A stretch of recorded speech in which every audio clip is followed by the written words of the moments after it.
During the first century, most people around the Mediterranean Sea lived in densely packed cities, all ruled by the Roman Empire. Each city was a diverse blend of cultures, ethnicities, and religions. And because of this, there were all sorts of temples for offering sacrifices to all sorts of gods, and each person had their own portfolio of gods that they gave their allegiance to. But in every city, you would also find a minority group who wouldn't worship any gods but their own. The Israelites, also known as the Jews. They claimed that their God was the one true creator and king of the world.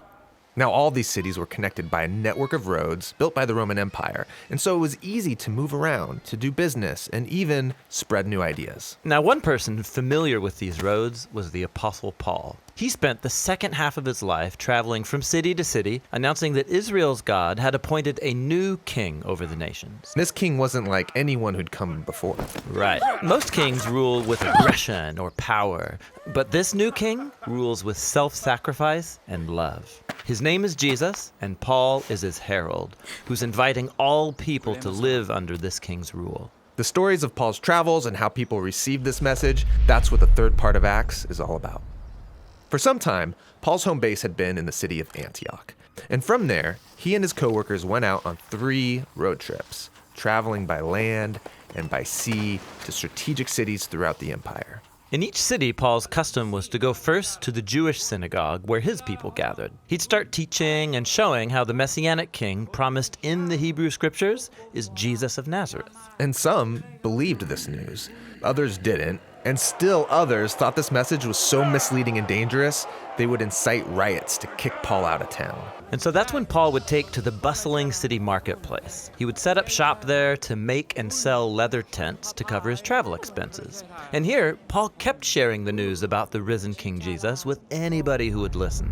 He was often misunderstood as just promoting a new god. One time he prayed for a sick person, they were healed, and everyone around thought he must be a Greek god that came down to visit them. But Paul insisted there's only one true God, and he was his servant.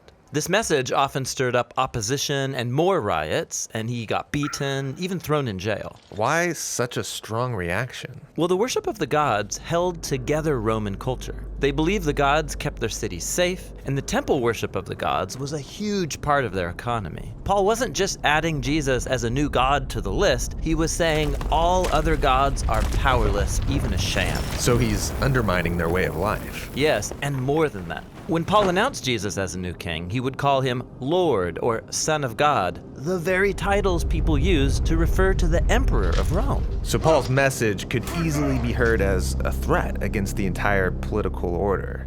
Why would anyone join this movement? I mean, it sounds dangerous. Well, people were captivated by the story of Jesus and how his love created communities where all people were treated as equals, regardless of ethnicity, gender, or economic status. These people formed new families that would eat together. They lived sacrificially and took care of their poor. They lived like Jesus actually was the king. Right. And so in every city where Paul announced the message about Jesus, people were being transformed by God's Spirit to become new kinds of humans. So Paul would stay in that city and teach them the way of Jesus. And then he would leave for a new city. This was a difficult life. Paul had to endure a lot of pain and a lot of suffering.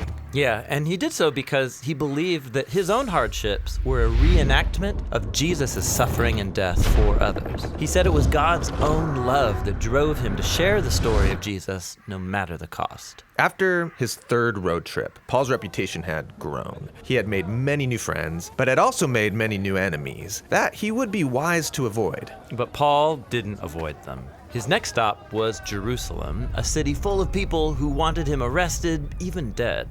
And so why he goes to Jerusalem and what happens when he gets there, that's what the final section of Acts is all about.